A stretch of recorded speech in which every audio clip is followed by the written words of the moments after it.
So, tell me what's going on with this dress. Did you rip it in shreds? Is it made this way? What's happening? It's made this way, thank you. You're like a gorgeous lemon meringue. Okay, we're down deep in Texas now. G'day, cowboy. What's that creeping out from under your beautiful white jacket?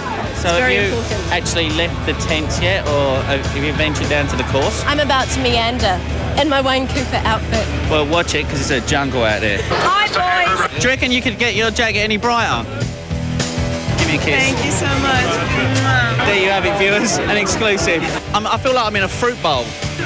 Well, that was good. That was really good.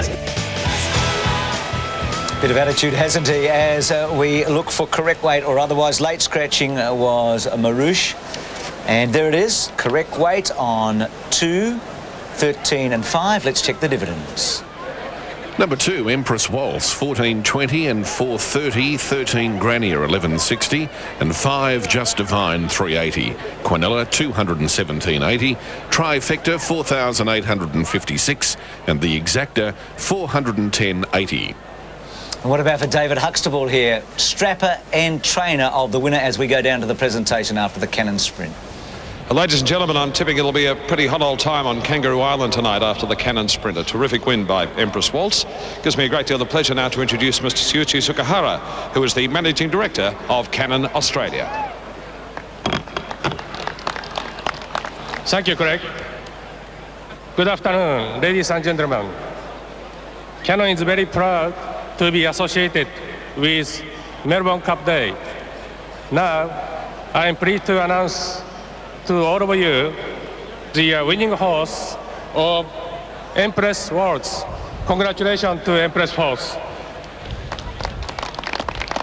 And also, I'm going to announce with big congratulations the owner of horse, who is David and Harvey Huxtable. Congratulations to both of you. Thank you very much. Don't see Mark Cummings and Lee Friedman do this very often when their horse wins, the trainer leading him around, leading her around. Isn't this wonderful? This is so Melbourne Cup. This guy owns the mare, he trains the mare, he straps and looks after her. You can bet there's a real bond between those two, and I think you can tell just watching him walk around. He's so proud of her. They'll be celebrating Kingscote Kangaroo Island, that is for sure, tonight. Let's have a look at the field now for the Sweps 1000. Number 1 is scratched, 2 Dantana, Jim Cassidy, 3 Bardigo, Greg Childs, 4 Rescuer, Gerald Mercier, 5 Sunday Shoes, Stephen King, 6 are scratching, 7 Prime Century, Damien Oliver, 8 Applicant, Danny Nikolic, 9 Choreograph, Glenn Boss, 10 Jadanzo, Jason Patton, 11 Bun Reba, Chris Muntz, 12 Morientes, Scott Seamer, 13 Peleus, Corey Brown, 14 Preferential, Darren Gauci, 15 Strategic Prince, Brett Preble, 16 You're the Top, Karen McAvoy, 17 Bahamian Rhapsody, Craig Newitt, and 18 Just a Lad, Luke Curry. Early moves here in the ring show that this one is also going to be another very, very tough race. 6 horses under double-figure odds. At this stage, up comes the favourite Applicant at a point under each way odds. Well, I think Applicant's too short there, Pat. I've gone for number 2, Dantana, and I've knocked off all my earlier winnings, so I hope I can get something back in the tank. Dantana, you're shopping pretty well at just a point over each way odds, but as I said, it's a wide-open betting race at this stage. Not a lot of money really at this stage for the Cup field either, is there? There doesn't seem to be, I don't know, perhaps they're waiting to pounce. They're waiting to see what this weather will do. Yes, perhaps. I'm sure we'll see plenty of action later. Media Puzzle still holding down favouritism for the Cup, but a fraction over each way odds. Full race totes for race 5, the Schweppes 1000. 1 out, 2 Dantana, $6. 3 Bardigo, $6.10. 4 Rescuer, $26.20. 5 Sunday Shoes, $4.80. 6 are scratching. 7 Prime Century, $10.30. 8 Applicant, $4.50. 9 Choreograph, $31.60. 10 Jadanzo, $63.10. 11 Bun Reba, $59.20. 12 Morientes, $48.10. 13 Peleus, $46.10. 14 Preferential, $66.10. 15 Strategic Prince, $24.40. 16 You're the Top, $10. 17 Bahamian Rhapsody, $78.30. And 18 Just a Lad, $239.90. So at the moment, Applicant, the favourite, at odds of $4.50. That's 7-2 in bookmakers' language. The 1,000-metre start, we've had 3 straight races. This will be our 3rd race in 5 up the straight today. And we've seen them win on the inside and we've seen them win on the outside. The 1,000 metres, a bit like the 100 metres at the Olympic Games, Bruce. It's the mad dash. It's the shortest of races they run here at Flemington for older horses. And look, they'll split, but it doesn't really matter what barrier you have because inside and outside seem to have an equal chance at the moment. So who have you gone for? Which 3-year-old have you selected? Well, I've gone for Sunday Shoes. I think Sunday Shoes, with the blinding speed I've seen her show in Adelaide and then again in Victoria when she came here and led up a good field, I've gone for her. I see that Sean's gone for Dantana, he'll put his money there, and Graham's gone with the undefeated Applicant. So 5, 2 and 8, our experts here after as they look forward to the Schweppes 1000. Champion jockey Roy Higgins rode 2,500 winners during his stellar career, but there's one finish that stands out in his memory. It was the punishing climax to the 1965 Melbourne Cup, and the Professor remembers it as both his greatest moment and his most regrettable. Roy this week spoke with Neil Kearney. So you never know what's around the corner in the breeding industry, and you never know what's around the corner with little buggers like you, do you, eh? Do you? The Professor is 64. He divvies up his time between lecturing, managing the equine centre, radio broadcasting and cultivating his new racehorse syndication business. I've never yet found the name of a horse to hold them up if they've got ability. Some of the worst names of one of the first champs I ever rode. When I first rode a work, I said, what's its name? And they said, Light Fingers. I said, that's the most stupidest name I've ever heard of in my life. It turned out the best name I'd ever heard of in my life. Roy, since you retired, how much have you ridden? Have not sat on a thoroughbred since 1983. Why not? You see tram drivers going for a ride on a tram when they retire? No, every time I thought about getting on a horse, I thought of a sauna bath, and I never ever want to see inside one of those ever again. In 1965, when the Shrimp became our first English invader, titillating the old boys in the members, Higgins teamed with the young Bart Cummings to win their first Melbourne Cup on a thin-skinned mare named Light Fingers. Mother, the Professor called her.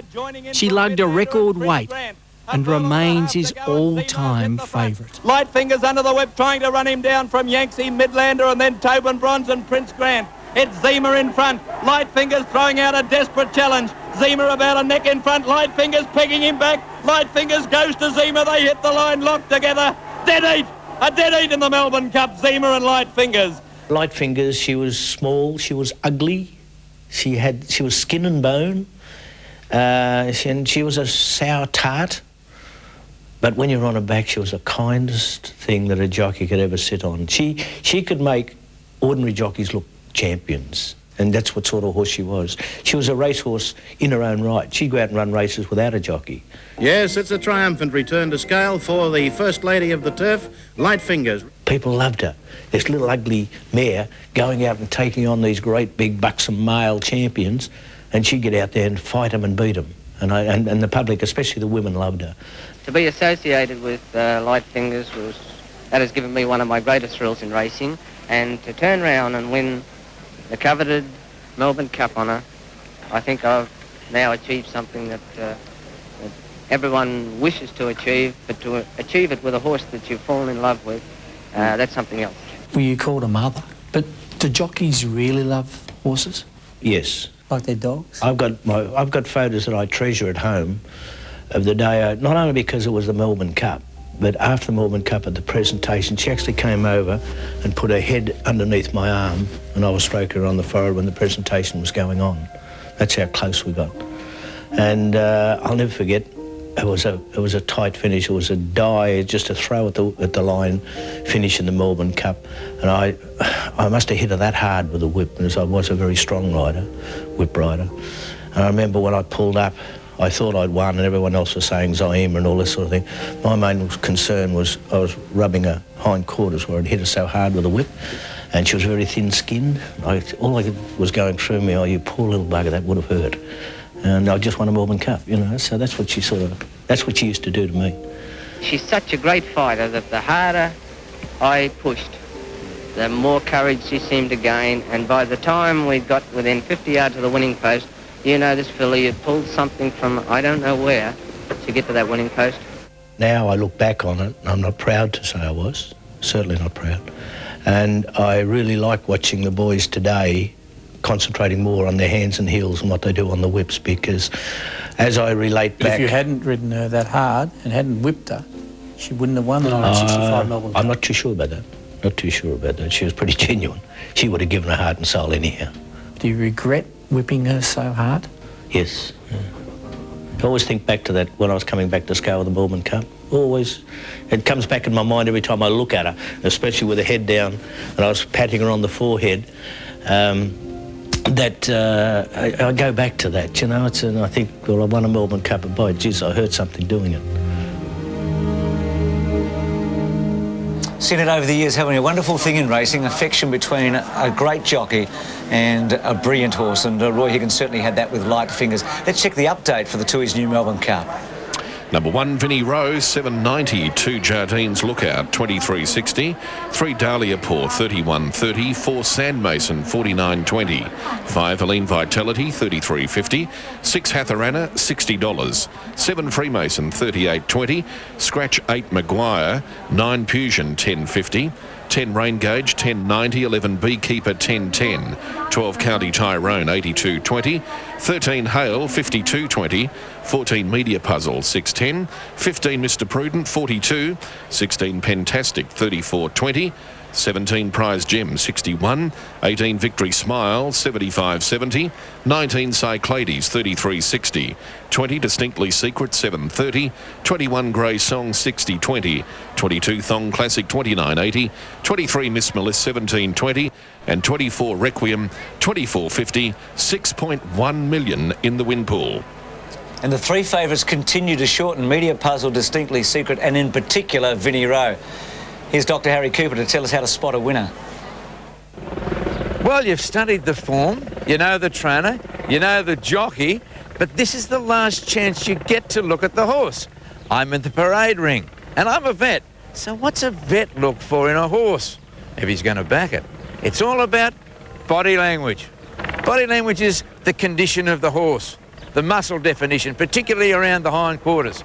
How much is showing in the tummy area? That's important too. But the head and the feet are really what give it all away. Some horses chew on the bit, really work quite hard. Others start to sweat around the neck. The ears are flicking backwards and forwards. You can see feet pawing, agitated. Now, what's normal for one horse can be quite abnormal for another. You need to know what is normal for each individual horse, because that way you can assess whether your animal is tuned to the right degree. These are racing animals. They know they're going racing. Their attitude is terribly important. But when you're in an area like this, you've got to have the right sort of revolutions. Too many and you're in trouble, not enough and you're in trouble. Got to be just right.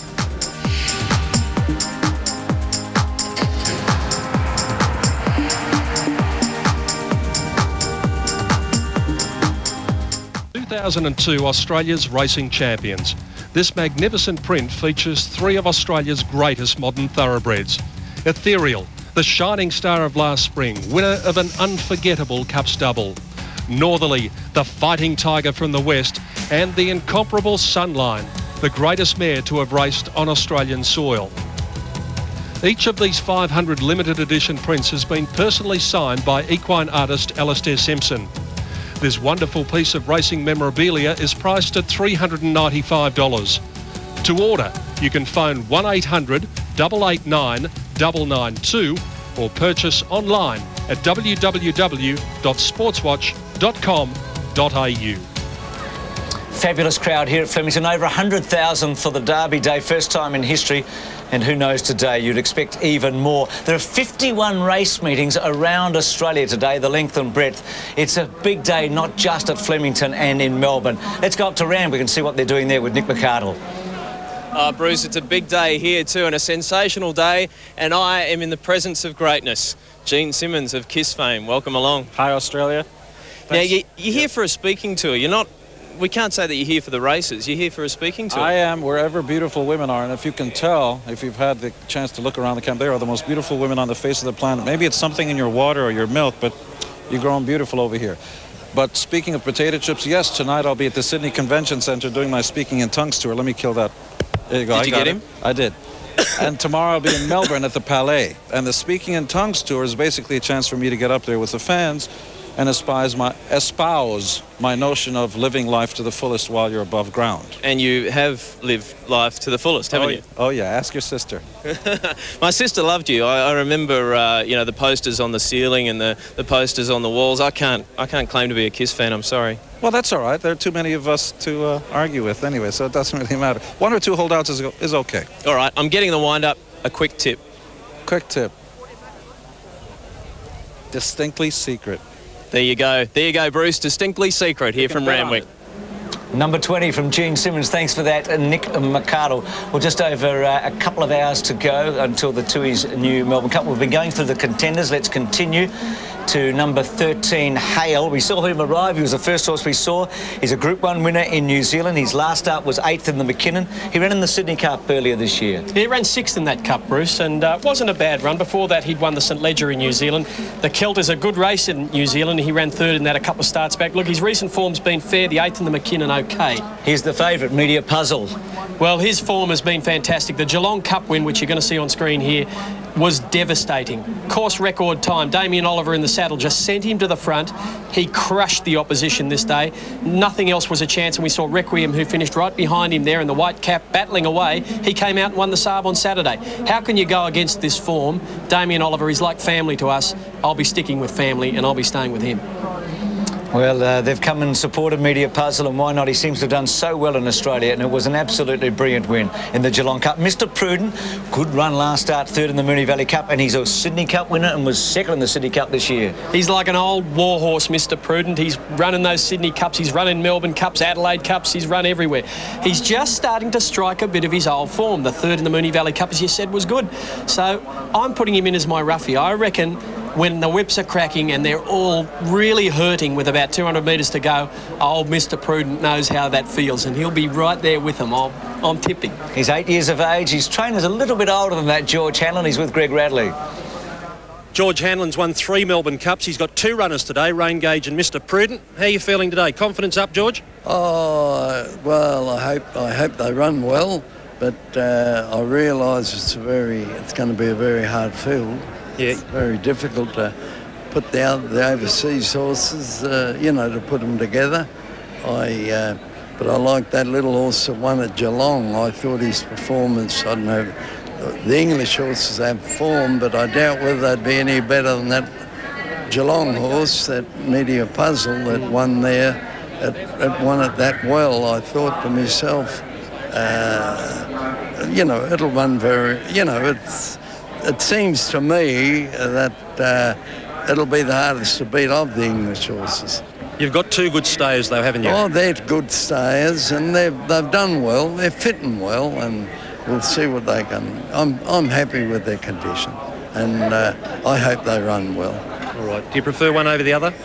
Oh, well, Rain Gage's form's a little better, and he looks to be a little better, but still the other horse, he's a 2-miler. He'll keep working away. Good luck, George. Thank you. He's 85 years of age. He's a living marvel with 3 Melbourne Cup wins for George Hanlon. He always amazes me because he manages to say nothing. It can take minutes, and you'll walk away scratching your head thinking, did I learn anything from that? What are you talking about? He's just tipped Rain Gauge in a big way. Here's Fantastic. Ran in the McKinnon Saturday. Wasn't far away. Jarred up a bit in the Caulfield Cup. His wins have been on dead ground. Yeah, David Hawley's trainer is a little bit concerned about the ground today. He says that Fantastic prefers a little bit of cut in the ground. He'd like to get his toe in, but I don't think he'll be getting his toe in on this track. And he's a young stayer on the improve. Derby placed as a 3-year-old and ran in a Sydney Cup, but a nice horse on the up. Prize Gem won the Brisbane Cup in the winter and had terrific form up there. 15th in the Caulfield Cup. Yeah, the Celt Capital that he won at his last win in New Zealand is a very good race. Now he came to Australia, he ran 5th in the Yalumba and then came out and ran near the tail in the Caulfield Cup. That was a customary run for him. He's not like that. He's usually pretty a positive performer, Prize Gem. Here's Victory Smile, number 18, another New Zealander. Won the Metropolitan, but down the track in the Moonee Valley Cup. Shocking run in the Moonee Valley Cup, but there were excuses for him. He was sort of all out of sorts that day. They ran the race not to suit him, but before that his form has been great. So, look, I think he's a chance. There you go. So a lot of the New Zealanders in there. Prize, Gem, Hale and also Victory Smile. So we come to the Schweppes 1000. Here's the Rick Lacey trained Dantana. Jimmy Cassidy already with a win today. A couple of wins lately. The Moonee Valley one at over 1200 was reasonably impressive. Yes, it was a step up in class before that one at Moe in restricted class. It was restricted at Moonee Valley too. Steps up here against better competition, and with a 56 kilo weight there, I think the weight's against Dantana, but I know Sean likes it. Here's Badigo, a filly. She won the Blue Diamond Preview, won the Maribyrnong Trial as a 2-year-old by 6 lengths, 12th in the Blue Diamond first up. If Bardigo strikes form first up, she'll beat these. She's got the class, she's got the ability. We've seen that before, but she's been plagued by injury. And she's first up here today. Leon Corsten's a master trainer. I wonder if he's got a 100% fit yet. For Rescue, won 3 out of 4 at Belmont in Western Australia during the winter, having its first start today for Tony McAvoy. Yeah, changing stables, did have a good record at Belmont. I think we've got to take it on trust. Tony McAvoy, a good trainer, has obviously put it in this race because he thinks it's got a chance, but I don't know how to line up that West Australian form. Sunday Shoes, a flying filly. She beat Dantana here in March over 1100, won at Victoria Park by 4 lengths, 3 starts back. Very good at Caulfield, a couple of starts back. This filly can fly. She goes like the wind.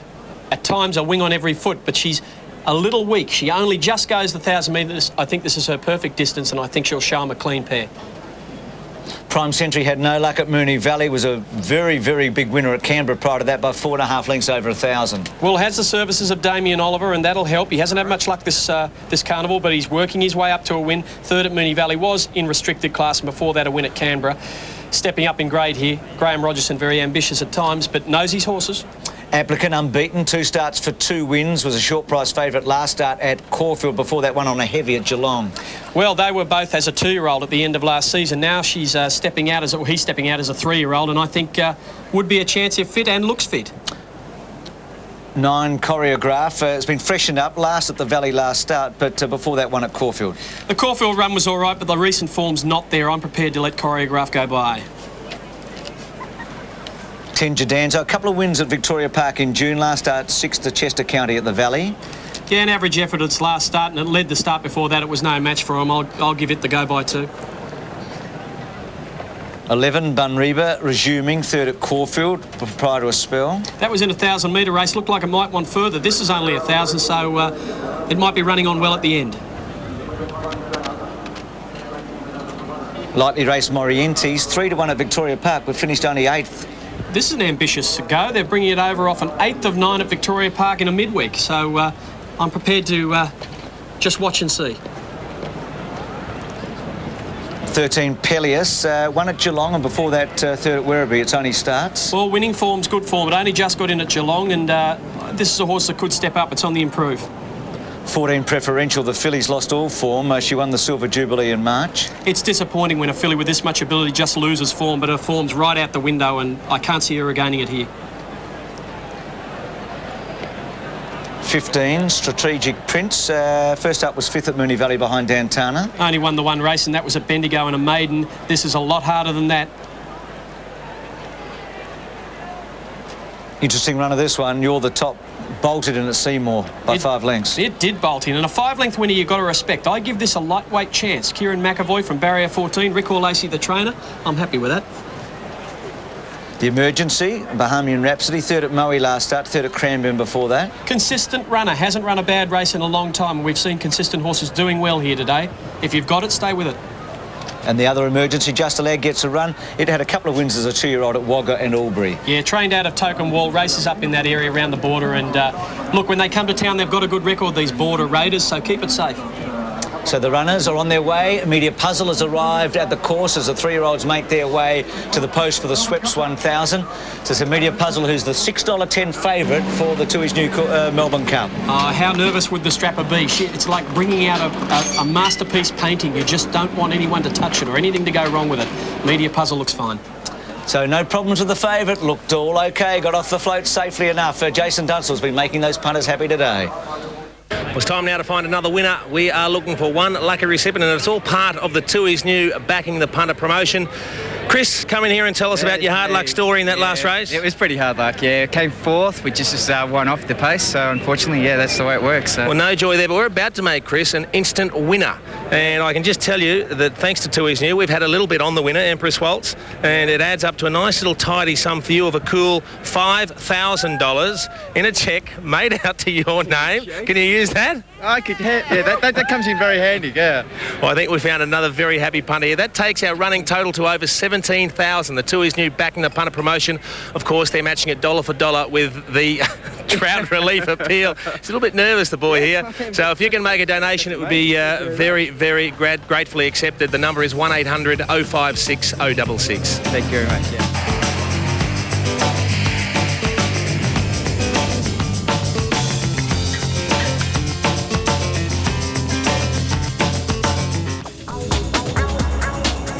Just a reminder about sportswatch.com.au for the latest on the Melbourne Cup Carnival and our coverage. Go to that sportswatch.com.au site.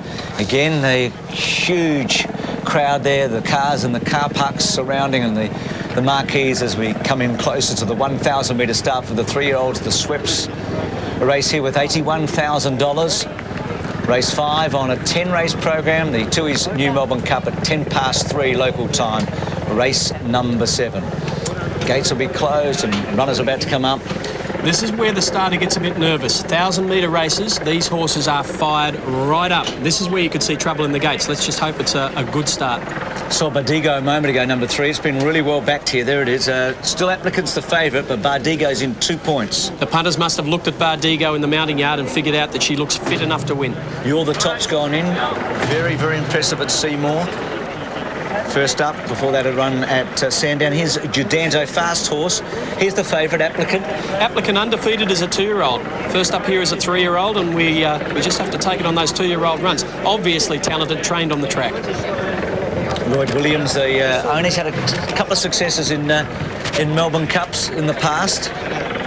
He sure has. He's been a great supporter of racing throughout Australia, particularly in Victoria, Lloyd Williams, but this is his big chance today. Dantana about to come up. They're just about set. You can see the breeze flowing in the jockey's silks as we join Wayne Wilson for the Sweps 1000. Lights are on and they're ready to jump. Morientes giving a little bit of trouble in the gates. Jockey scrambling for cover. He's out the back. Morientes moving about gate number 7 there. Wait for Morientes to settle down. 2 attendants with him. Scotty Seamer. Is it Scotty Seamer on Morientes? He's climbing back aboard. Bardigo, number 3, moves forward. Goes in. Now we're set. Now we're set.